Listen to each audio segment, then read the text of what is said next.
और मेरे साथ बैठे हुए हमारे उधम सिंह नगर के जिलाध्यक्ष जी हैं भाई कमल जी, हमारे महापौर हैं विकास जी, हमारी महिला मोर्चे की प्रदेश की महामंत्री रश्मि जी है, हमारी ब्लॉक प्रमुख जी हैं और जिलाध्यक्ष जी हैं महिला मोर्चे की, हमारे मीडिया से बैठे हुए हैं और सभी भारतीय जनता पार्टी के अपने कार्यकर्ता बैठे हुए हैं।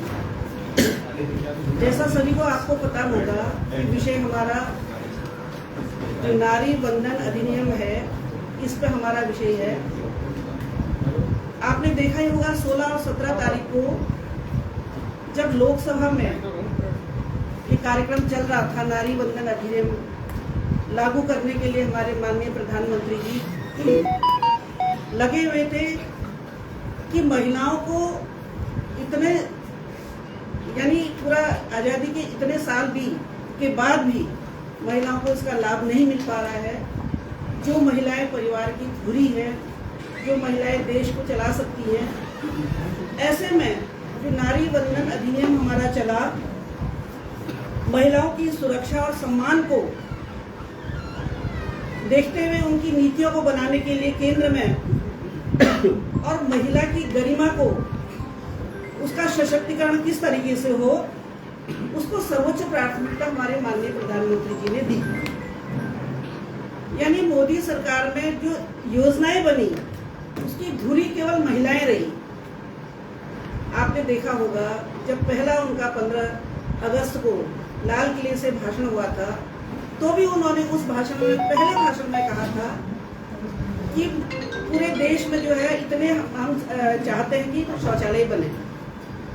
अब लोग ये कहते थे कि देखिए माननीय प्रधानमंत्री जी ने जो है मंच से इतना कहा कि मैं शौचालय बनवाऊंगा, लेकिन उसकी जो आगे की जो सोच थी वो कोई नहीं सोच पाया। और जो हमारे प्रधानमंत्री सोचते हैं वो बहुत दूर की सोचते हैं।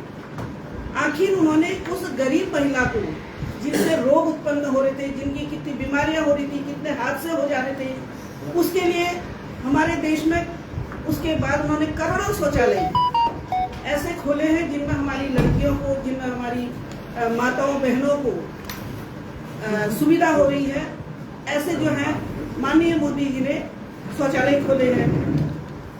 और बेटी पढ़ाओ बेटी बचाओ, ये जो मुख्य हमारी योजना माननीय मोदी जी की थी, लेकिन तब से जो है, जब से ये योजना लागू हुई बेटी पढ़ाओ और बेटी बचाओ, तब से हमारी इस प्रदेश में, क्या इस देश में बेटियों के प्रति एक सोच बदली है। और हमें भी, उन बेटियों को भी लगता है जो आज तक पढ़ते नहीं थे, जो बिल्कुल गरीब थे, वो भी उनको लगता था कि हमारी बच्ची पढ़ पाएगी, या उनसे काम कराते थे। लेकिन जब से मोदी जी ने कहा बेटी पढ़ाओ और बेटी बचाओ, तब से जो है उन लड़कियों की भी सोच बदली है और उनके परिवार में उनके माता पिताओं की भी सोच बदली है। अब आया आगे मुद्रा योजना। यह एक ऐसी योजना, वो भी महिलाओं को केंद्रित करके माननीय मोदी जी ने उन महिलाओं का विकास, जो गरीब महिलाएं हैं, उनको मुद्रा लोन देके उन्होंने अपना इसमें आगे को बढ़ी हैं। उनका आर्थिक रूप में वो बहुत सशक्त हुई हैं। इसलिए जो है मुद्रा योजना में भी हमारी महिलाएं स्वावलंबी बनी हैं। आगे आया आवास योजना। देखिए मैं महिलाओं से ही सारा रिलेटेड बता रही हूँ आपको। आवास योजना यानी पूरे देश में जहाँ जहाँ भी मोदी जी ने आवास दिए, उनमें क्या कहा, उन्होंने कहा कि ये हमारी इसकी जो है ये आवास का जो भी चाबी मिलेगी हमारी महिला को मिलेगी, और जो बोर्ड लगेगा वो भी महिला के नाम में लगेगा। यानी उसी दिन से हमारी महिला एक कॉन्फिडेंट आता है कि मेरे नाम में मेरा घर है, मैं अब सब कुछ कर सकती हूँ। इसलिए ये योजना भी हमारे माननीय मोदी जी ने घर देकर घर की लक्ष्मी को चाबी दी, घर की चाबी दी है। उज्ज्वला योजना बनाया। उज्ज्वला योजना में देखिए पूरी धुएं से मुक्ति मिली है। पूरे देश में जो गरीब घर के लोग होते थे, वो लकड़ी से खाना बनाते थे, उसमें उज्ज्वला योजना हमारे माननीय मोदी जी ने उनको धुएं से मुक्ति दिलाई और उसको उज्ज्वला योजना का उनका स्तर सुधारा। इंद्रधनुष योजना, टीकाकरण, माताओं और बच्चों को जो टीके लगे हैं, मतलब टीके के अलावा उनको आर्थिक रूप में भी सशक्त करना, उस महिला को टीके भी लगते हैं और उसको कुछ राशि भी मिलती है और उनको किट भी मिलते हैं, लक्ष्मी किट जिसे कहा जाता है। यानी महिला को किस तरीके से परिपक्व करना है, महिला का स्वास्थ्य ठीक करना है, महिला को एक स्वावलंबी बनाना है, ये अगर किसी की थी तो वो भारत के प्रधानमंत्री, हमारे लोकप्रिय प्रधानमंत्री आदरणीय मोदी जी की सोच थी। इसलिए मात्र वंदन योजना जो गर्भवती माताओं को पोषण और आर्थिक सहारा मिला था, एक योजना दिया उन्होंने लखपति योजना। देखिए वो लखपति योजना में भी आपको देख रहे होंगे आप लोग, पत्रकार लोग हैं, पूरे देश में हजारों करोड़ों की संख्या में हमारी दीदी लखपति दीदियां हैं, जिन्होंने अपना एक काम करके जो भी हुनर उनको आता है उसको आगे करके उन्होंने उसमें बहुत अच्छा काम किया है और वो आगे बढ़ी है और उसी में लखपति दीदी में वो सशक्त भी हुई है। इसलिए हमारी जो है इस सरकार के प्रति भी हम प्रतिबद्ध हैं कि हम जो नीति निर्धारण कर रहे हैं हमारे माननीय मोदी जी, उन नीति निर्धारण के जो निर्माता हैं माननीय मोदी जी, उनका जब 16 और 17 तारीख को जब नारी वंदन जो अधिनियम लागू हो रहा था, उसको विपक्षियों ने और विशेष तौर पर कांग्रेस और तमाम डीएमके, कांग्रेस, टीएमसी और समाजवादी, ये सारी पार्टियों ने विरोध किया और एक सुर लगा के इन्होंने कहा कि जी ये अधिनियम अभी लागू नहीं होगा। अब देखिए हमारी सारी देश की महिलाओं में जो महिलाएं आगे बढ़ना चाहती है, जिनको पूरे राजनीतिक सोच जिनका आगे आ गया है, सामाजिक सोच जिनकी आगे बढ़ गई है और आर्थिक रूप में भी वो सशक्त हो गई हैं, ऐसी महिलाओं के लिए यदि इस देश को चलाने के लिए जब आधी आबादी हमारी महिलाओं की हो सकती है, जब वोट हमारा 50% महिला दे सकती है, वोट देकर एक सरकार बना सकती है, वोट देकर आपको भाइयों को जिता सकती है, अन्य पार्टियों में जो भी जीतते हैं उस महिला जो 50% हमारे देश की महिलाएं हैं वो जो है जिताकर उनको भेजती है। लेकिन उन्हीं लोगों ने, विपक्षी पार्टी के उन्हीं लोगों ने महिलाओं का विरोध कर उन महिला हमारी जो नारी शक्ति जो वंदन में 50% का 33% का हमको आरक्षण मिल रहा था, उसमें उन्होंने उसमें रोक लगा दी है। इसलिए हम इसका बहुत निंदा भी करते हैं और बहुत इसका विरोध करते हैं। हमारी सारी बहनें जो हैं आगे को भी सारी योजनाएं बन रही कि हम इसका किस तरीके से अपने भावनाओं को बाहर निकाल कर इसका विरोध करें। 2029 में संसदीय प्रणालियों में महिलाओं की केवल 33% मौजूदगी रही और उसको आगे करने के लिए देखिए जब 1996 में बिल आया उसमें बहस हुई लेकिन पास नहीं हुआ।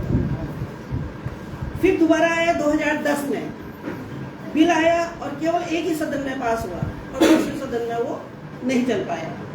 27 साल लग गई, यानी 27 साल आपको महिला आरक्षण बिल को पास करने में 27 वर्ष लग गए हैं।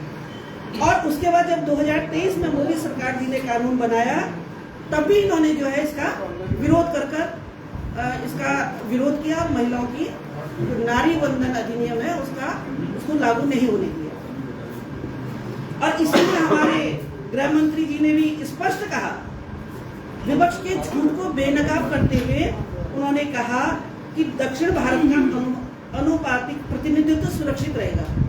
यानी मोदी जी ने भी गारंटी दी और हमारे इस प्रदेश के गृह मंत्री उन्होंने भी गारंटी दी कि देखिए अगर आप कहते तो उन्होंने तो कहा मैं ब्लैंक चेक दे देता हूँ आपको, क्रेडिट आप ले जाइए इसका कि आप ही कर रहे हैं, विपक्ष आप ही कर रहे हैं, लेकिन आप इस अधिनियम को लागू होने दीजिए, क्योंकि ये महिलाओं के सम्मान का प्रश्न था और महिलाओं को एक सशक्त एक कार्य करने का, इस देश को यदि विकसित बनाना है तो ये महिलाएं ही आगे इसको देश, क्योंकि देखिए हमारी घर की दूरी, परिवार की दूरी महिलाएं होती है, वो सारा काम करती है, केवल एक घर को ही चलाना नहीं, बच्चों को देखना, सास ससुर को देखना, माँ बाप को देखना, उसके बाद यदि कोई आजीविका का उसका कोई नौकरी है तो उसको देखना, उसके बाद वो जो है घर आती है, घर भी बच्चों को देखती है। जब एक परिवार चला सकती है तो क्या महिला देश नहीं चला सकती है? आप किस बात के लिए विरोध कर रहे हैं? और विरोध करने के केवल एक मकसद है कि मोदी जी ने यदि इस अधिनियम को लागू करने की सोच रहे हैं तो हम इसका विरोध करते हैं, विरोध करने के लिए विरोध करते हैं, उसका कोई लॉजिक नहीं होता है। इसलिए हम सब जो है इन टीएमसी, समाजवादी पार्टी और कांग्रेस की बहुत विरोध करते हैं, इनकी बहुत कड़ी निंदा करते हैं। महिला सशक्तिकरण और लोकतंत्र को मजबूत करने के लिए, महिलाओं को अधिकार दिलाने के लिए 16-17 तारीख से 2 दिन का हमारा ये सत्र चला और लगातार उस सत्र में उनको समझाया गया, लेकिन उनको जो है हमारा केवल विरोध करना है करके इस ये विरोध का आचरण भी गलत था। विरोध करना एक दूसरी बात होती है, उस विरोध में आपका क्या व्यवहार है, आप इससे कैसे बात कर रहे हैं।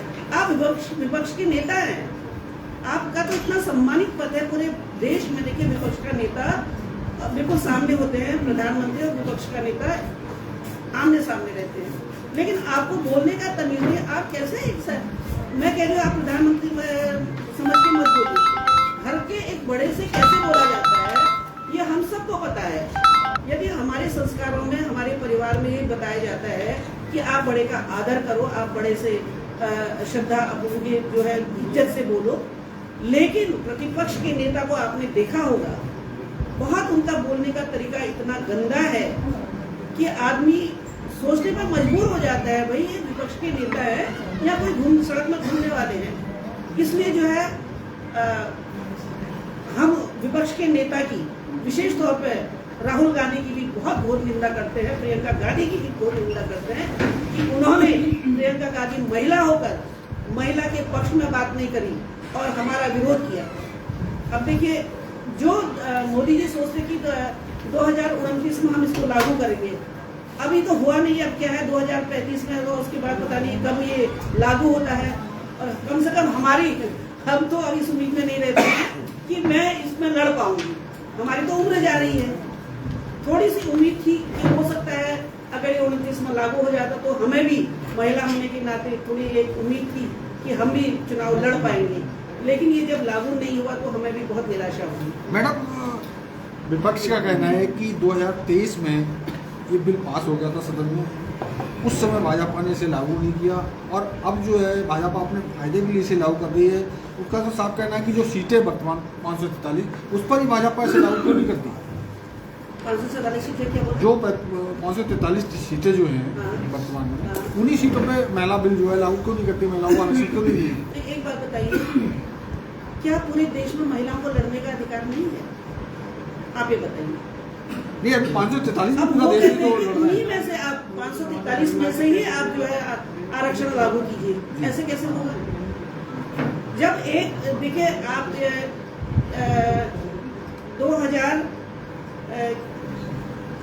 2096 में जब ये हुआ था, तो उसके बाद 1996 में या फिर 1947 में जब ये लागू हुआ था, तो हमारे देश की जो जनसंख्या थी बहुत कम थी।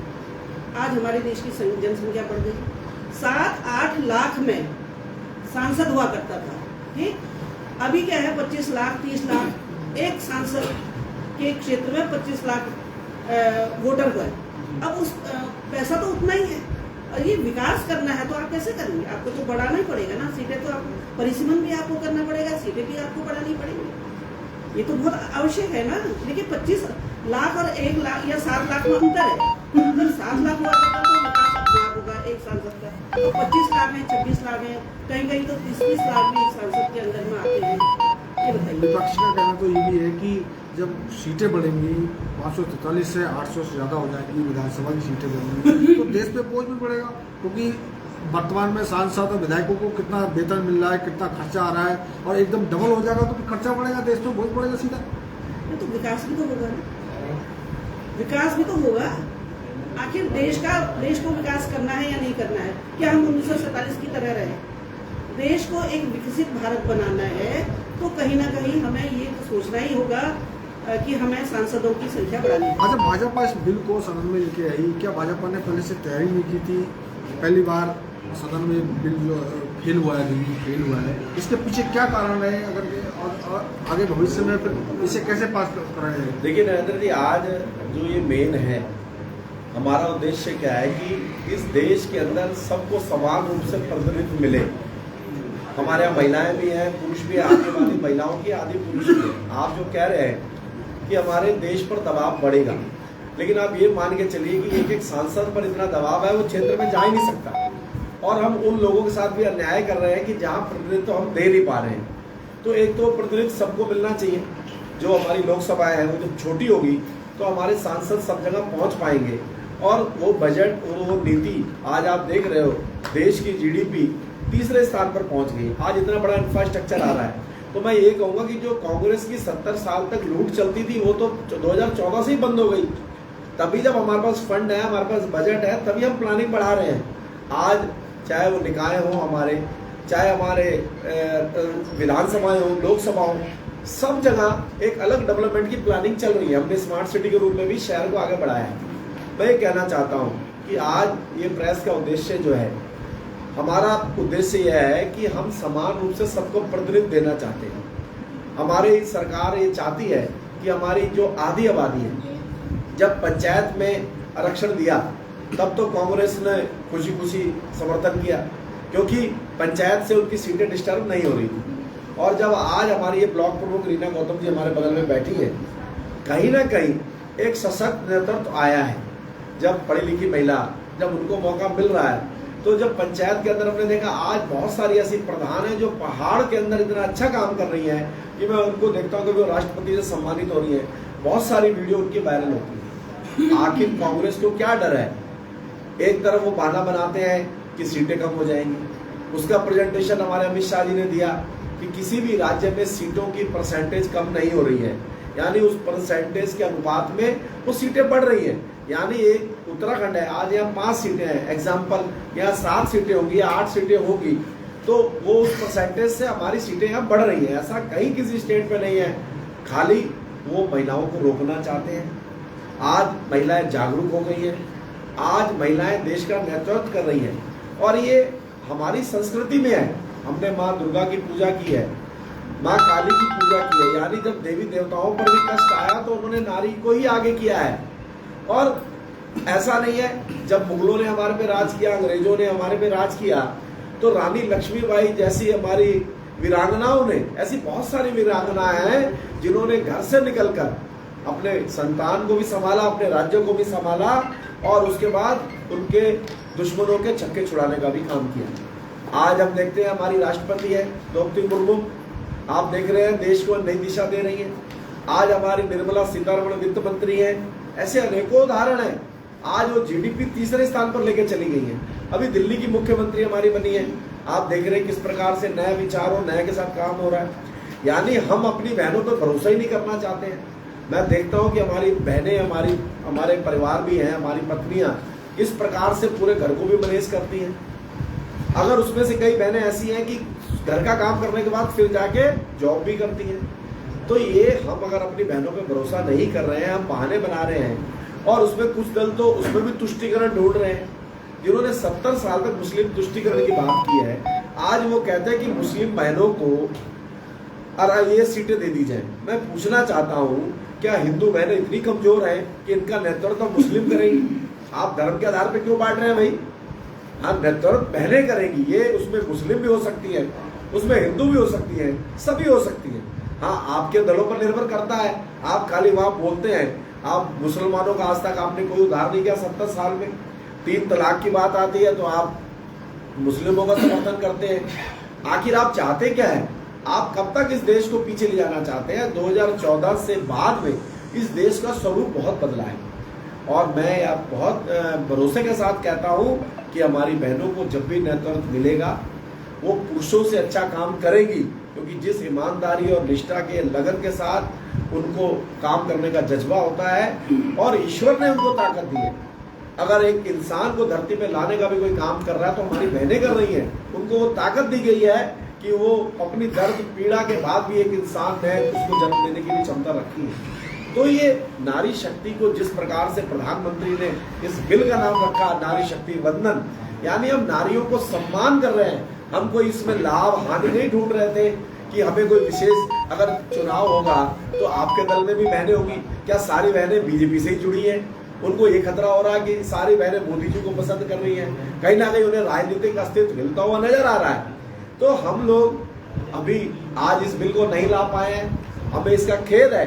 लेकिन जब ये कांग्रेस के लोग, टीएमसी के लोग, डीएमके के लोग जब जनता के बीच में जाएंगे तो अवश्य हमारी बहनें इनसे पूछेंगी कि आखिर क्या हमारी गलती थी, क्यों हमें आपने नहीं आने दिया, हमें क्यों प्रतिनिधित्व नहीं करने दिया। ये बिल भी आएगा, ये बिल भी पास होगा, हम समय का इंतजार करेंगे और हमारी जो ये आबादी है और ये जो नारी शक्ति है, जब ये दुर्गा का रूप लेके, काली का रूप लेके चुनाव में इनसे पूछेगी तो निश्चित तौर पर जब हमारे सांसद बढ़ेंगे, हमारा बहुमत बढ़ेगा, ये बिल भी पास होगा और इनको आने वाले चुनाव में इनका जवाब भी जरूर मिलेगा। हमारी जो नीयत है प्रधानमंत्री जी की कहीं पे भी किसी प्रकार का अपना स्वार्थ या कोई राजनीतिक लाभ लेने की नहीं थी। आप देख रहे हैं, अभी दीदी ने भी बताया कि हम महिला सशक्तिकरण चाहते हैं और महिला सशक्तिकरण की तमाम योजनाएं अभी दीदी ने बताया। हम महिलाओं समूह के माध्यम से भी तमाम प्रकार से उनको रोजगार दे रहे हैं। इस बजट में भी प्रधानमंत्री जी ने शी मार्ट की घोषणा की है कि यानी हर शहर में मार्ट बनेंगे। तो नारियों को भी आगे आना चाहिए। हम मीडिया के माध्यम से भी ये चाहते हैं कि हमारी बात, आज प्रांत ने तय किया कि हर जिले मुख्यालयों में प्रेस कॉन्फ्रेंस हो रही है, तो यहाँ दीदी और हमारी जिम्मेवारी लगी है। तो हम चाहते हैं कि ये नारियों की बात घर घर तक पहुंचनी चाहिए। ये तुष्टिकरण नहीं होना चाहिए, समान भाव, सबका साथ, सबका विकास, सबको अवसर मिलना चाहिए। लेकिन आप ये कह के कि मुस्लिम बहनों को आप आरक्षण दीजिए, तो क्या हिंदू बहनों नेतृत्व नहीं कर सकती? और हमारी बहनों ने नेतृत्व जब आवश्यकता पड़ी है तब तक नेतृत्व भी किया है, दुश्मनों के छक्के भी छुड़ाए हैं। और मैं ये कहना चाहता हूँ कि आप देश को मत बांटिए। 70 साल आपने देश को बांटने का काम किया। मैं प्रधानमंत्री जी के साहस की उनको बधाई देता हूँ और हम सब मिलकर आपके सहयोग से फिर भविष्य में इस बिल को लाएंगे और हमारी बहनों को हम पूरा समान प्रतिनिधित्व, एक समानता के साथ सबको जोड़ते हुए उसमें हम उसको फिर से लागू करेंगे।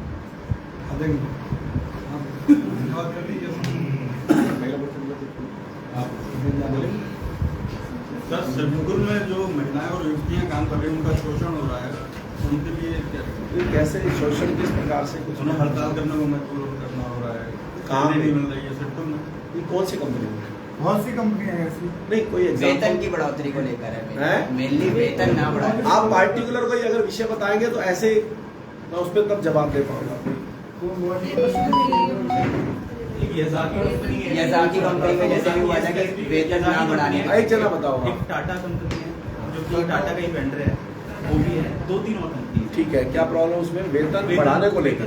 तो इसमें देखिए, कोई नारियों को अलग से प्रताड़ित नहीं किया जा रहा, उस विषय को इसमें ना जोड़िए। ये कहीं ना कहीं वेतन बढ़ाने को लेके या उनको जो उनका एग्रीमेंट होता है, कंपनी का इंक्रीजमेंट होता है, इंक्रीमेंट होता है, कानूनों का उल्लंघन हो रहा है। हाँ, तो ठीक है, आपने मुझे जानकारी दे दी है। मैं अभी आपके सामने ही अभी ALC DLC से बात करते हैं और उसमें हम जो भी मजदूर हैं उनके साथ खड़े होंगे, जो भी नियम अनुसार कार्रवाई वो करेंगे। अतः मेरा एक सवाल था कि भाजपा कांग्रेस इस समय आमने सामने है महिलाओं को लेकर, तो 27 साल से ये मामला चल रहा है जैसे दीदी बता रही। लेकिन अगर चुनाव की बात देखी जाए, लोकसभा की बात हो, विधानसभा की बात हो, कांग्रेस हो, भाजपा हो, अन्य पार्टियाँ हो, हमारे उत्तराखंड में भी कितनी महिलाओं को भाजपा ने टिकट दिया, कितनी महिलाओं को कांग्रेस ने टिकट दिया, कितनी विधायक? गांधी अगर आप ये देखेंगे क्षेत्रों में पूरे देश के अंदर सर्वाधिक विधायक को टिकट, MP को टिकट भारतीय जनता पार्टी ही देती है। हम अपने प्रदेश की बात करें, एक महिला सांसद है हमारी, 33% आरक्षण दे रहे हैं। दूसरी बात, हमारी एक राज्यसभा की सांसद है, वो भी महिला है। तो अगर ये बात अगर आप देखेंगे पूरे परिप्रेक्ष्य में, पूरे देश के स्तर पे भारतीय जनता पार्टी एक बात, 5 में से 2 महिलाएं हैं, 5 में से 2 महिलाएं हमारी हैं।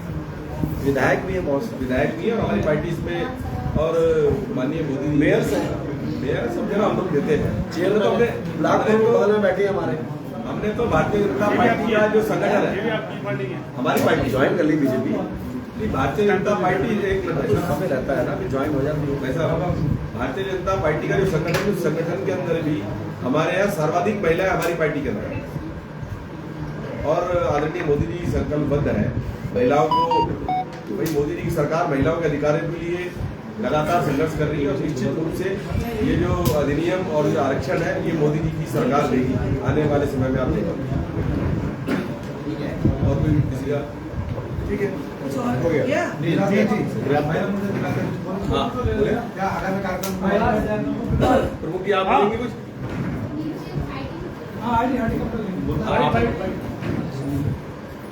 अब महिला मोर्चा जिला अध्यक्ष हमारी सम्मानित बहन गीता सक्सेना जी डॉक्टर साहब बताएंगे आगामी के हमारे कार्यक्रम में महिला मोर्चा।